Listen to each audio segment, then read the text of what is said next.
This is so stressful. I know what's coming. If you made a mistake, people are definitely gonna let you know. Oh my. Chefs, if you enjoy. This is not a dinner party to me. This is an exam. Chef, today I made a play on patatas bravas with confit crispy potatoes, garlic and lemon aioli on bottom, some sliced in octopus, radish, a little bit of manchego, and then bartuga. I think I missed the Italian a little bit here, but this is where my brain went. So lots of components, lots of different flavors, very much a Andy dish here. Christopher, what do you think of Andy's dish? Well, I really like his play on the patatas bravas here. Those potatoes are nice and crispy. I really like that combination of that garlic aioli with that beautiful paprika and tomato sauce. The cook time on the octopus could be a little bit longer. I did find it a little bit chewy, and the radicchio garnish as well added a bitterness, but not enough freshness to the dish, and this dish is very rich. Yeah. I do agree with Chris that my octopus was a little bit tough. I loved all the textures and how they combined together, but not the octopus. And he did take a little detour away from Italy.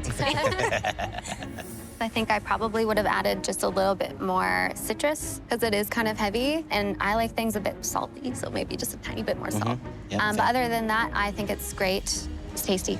Thank you. Patatas bravas, obviously not Italian, but for me, I would have liked one of the octopus tentacles whole so that it presented it nicely, and then you know that that's the star as opposed to like a garnish. Otherwise, not bad. Sure, there was a couple missteps, but I think that this dish represents who I am.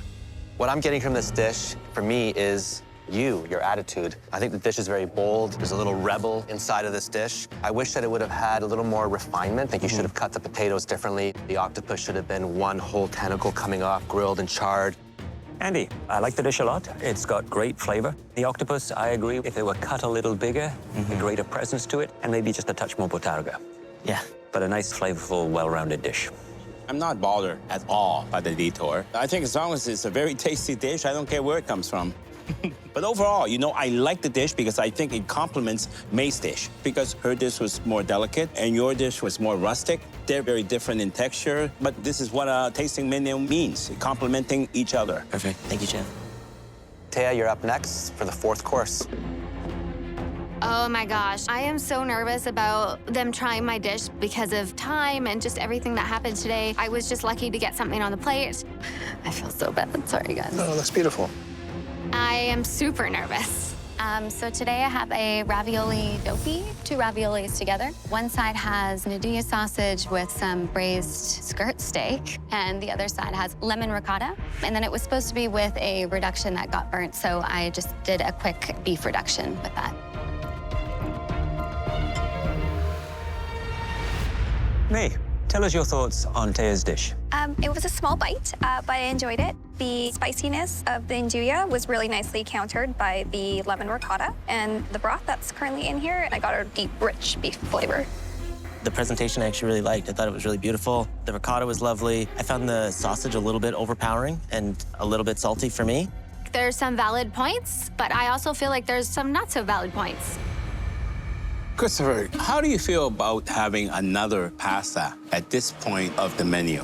I think our menu could have been planned a little bit better. We have had a lot of starchy courses coming up to this point. May, in retrospect, do you wish that you'd been a little more flexible, maybe? I think neither of us really wanted to relent. We just had that idea in our head. A protein really should have been a 4th course for sure. From the total menu planning standpoint, I feel like we let down what our original concept was. However, I think the fact that there's even a dish in front of us is a testament to her strength as a cook and her never give up attitude, and that's incredibly admirable. I enjoyed it. Thank you. I have to agree with Andrew. I think the dish itself is really strong. The pasta is perfectly rolled out. The broth, I think it's rich and intense, maybe a bit too salty, but overall, there's nothing wrong with this dish. Thank you. Thea, you know, I really like the dish. And I'm not overcompensating because what happened. I think that in terms of presentation for a tasting menu, it's probably the most appropriate. It's pretty, it's simple, and it gets to the point. The fill, unfortunately, let you down a bit. I would not have picked skirt steak because it's very tough, it's very dry. I tell you, it's a nice little dish. I think you could have had a little bit more of that braised beef in the bottom of that broth. Yeah. It came down to time and the challenges that you faced today. Thank you. Christopher, I believe you're responsible for our final course. This is incredibly stressful, getting judged by my fellow cooks and 3 extremely distinguished judges. It's less of a dinner party and more like a slaughterhouse. Today's dessert is a truffle vanilla bean ice cream. Underneath is a bit of a pistachio powder. You have the chocolate mini pastry, which is filled with a chocolate mousse and a liquid caramel center, and dipped in a hazelnut chocolate coating. And then finally on the base, you have a lemon calamansi gel for some acidity. I love truffles and adding savory into a dessert, but like truffle ice cream and chocolate bar are things you wouldn't usually put together. Whoa. You're a very strange man. I've never tasted anything like that in my life. Andy, what do you think? I think my brain's trying to catch up to what I just ate. The truffle ice cream, when I first ate it, I didn't think I liked it, and then I started really liking it the more that I ate. It's so fun. None of the flavors really worked for me. I really enjoyed the chocolate mousse and the caramel, but then you go over to the truffle ice cream and it's just punching you in the face with truffle. And then I get the acidity from the calamansi. I don't know, it kind of doesn't make sense to me right now.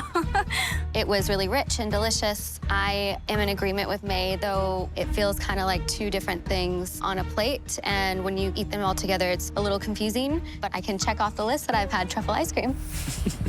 I feel like I want to spend a minute in Christopher's brain. I think he's a mad scientist in the best way. The truffle is extremely interesting, which is something you wouldn't expect in a dessert. It was creamy, the texture was amazing in the ice cream.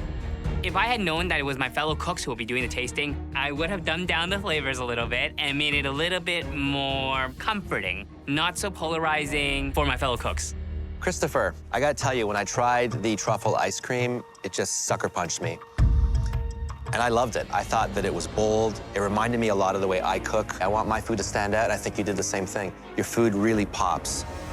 I think if you'd taken the truffle, infused it into the chocolate, where they two would work together so much more in a subtle way, and then have the ice cream as a foil to round things out, heaven. Chefs sometimes have to challenge people. If you're confident, then stick with it. You gotta have that strength there. I don't think you should change it at all. Thank you, Chef. It's time to move to the final stage. Voting. At your stations, you will find a ballot. You must rank the courses from best to worst. Now, please go to your stations. I don't know about everybody else and how they're voting, but I'm voting based on the food and exactly what I think. There's a lot at play here. We are down to the final 5. Christopher's dish was polarizing. He is so unbelievably talented, and if I have any shot of sneaking my way into the finale, I need to get Chris out of here today. Top 5. We have the results of your voting, and they are very interesting.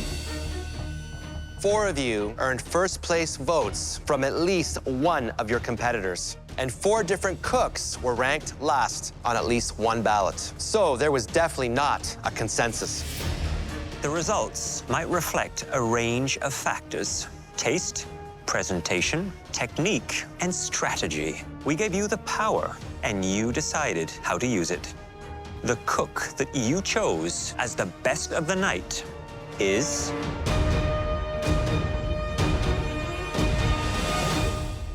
May. Oh my God. Thank you, guys. It means so much to be voted as the best dish of the night because this is coming from my fellow competitors. It means they ate and liked my dish. I was not expecting that. Congratulations, May. You'll be getting a big advantage in next week's challenge. Thank you very much. The next 2 places, according to your ballots, go to Andrew in 2nd, and in 3rd place, Thea. Well done. Thank you. Work, guys. I'm pretty excited that I placed 2nd because I had the salad course, which may be considered the hardest. I feel really good about being 3rd, but if I was able to do the dish exactly how I wanted it to, I probably would have taken that #1 spot. That means the dish voted worst belongs to either Andy or Christopher. Can the 2 of you please stand forward? Andy, Do you think that you and Christopher deserve to be in the bottom? Or is this the result of some strategic voting? I know, I certainly voted using strategy. Christopher, what do you think? No, I voted truthfully. I think the taste of my dessert was probably a little too adventurous for my other cooks. Tonight, we are only the messengers. The last place dish belongs to...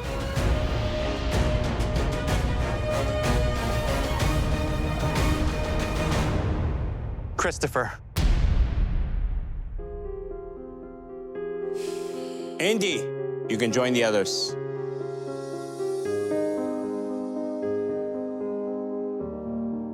Christopher, I can't speak for your competitors or the choices that they've made, but you know you created a dessert that, while excellent, was challenging to some of your diners.